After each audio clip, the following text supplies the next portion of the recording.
जितिया बरत बड़ी पावन अउर सुहावन अउर सुहावन हो। ए सखिया सीता जी करनी जितिया बरतिया ता जितिया माई के पूजन कर जितिया माई के पूजन होला हो। ए सखिया सीता जी करनी जितिया बरतिया ता जितिया माई के पूजन करनी जितिया माई के पूजन करो। एक हाथ लेनी फूल डलिया ता दूसरे हाथ फूल लोड़े हो। ए सखिया फूल लोड़ी पूजनी जुतवाहन दे के मन सापूरन भइले हो।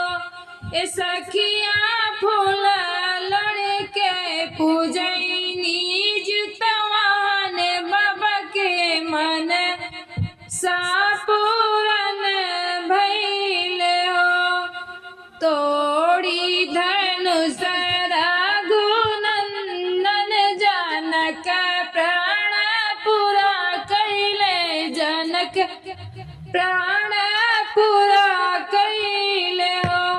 सखिया सीता बियही लाई अवधपुर कौशल्या जी के आंगन हो। सखिया सीता बियही लाए अवधपुर कौशल्या जी के आंगन हो।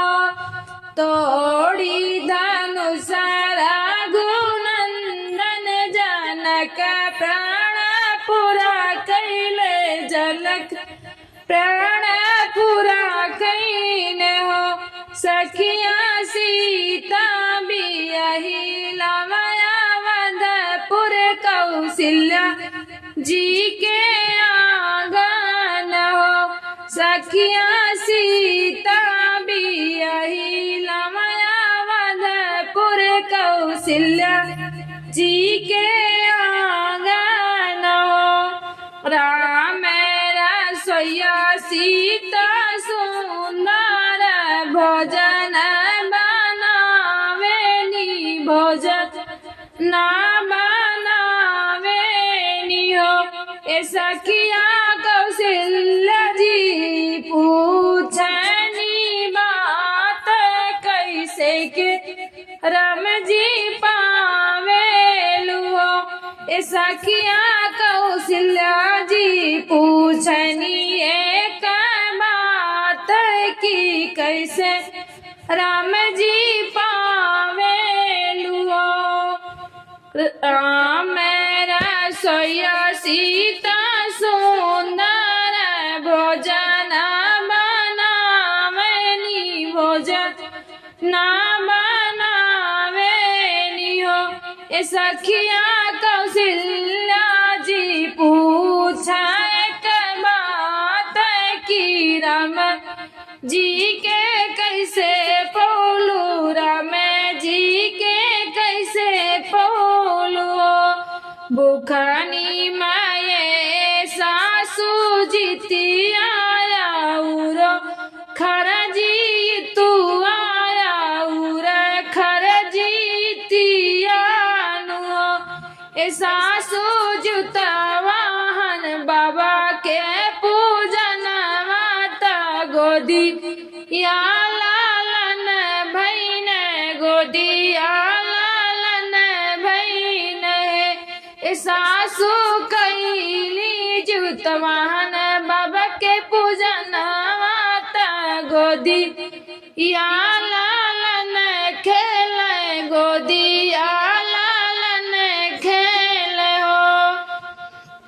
भूखली माए सासू जितिया उर खरजी तू आनु। सासू कैली जू जुतवाहन बाबा के पूजनावा त गोदी या लालन खेले गोदिया लालन भैले ओ पूजली माए सासू जितिया और खरजी तुआनो ए सासू कैली जुतवाहन देव के पूजनावा त गोदी